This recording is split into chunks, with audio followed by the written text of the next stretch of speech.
பிட்டுக்கு மண் சுமந்து கங்கை தலை சுமந்து உமையை தன்னிடம் சுமந்தவன்.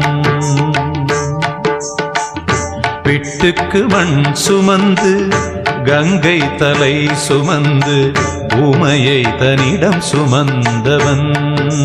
ஈசன் உமையை தன்னிடம் சுமந்தவன்.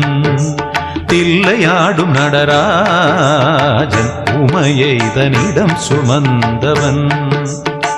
பூதகணத்தலைவன் நாட்டியத்தின் முதல்வன் கைலயங்கிரி இறைவன் கைலை வாழும் சிவன். பிட்டுக்கு மண் சுமந்து கங்கை தலை சுமந்து உமையை தன்னிடம் சுமந்தவன்.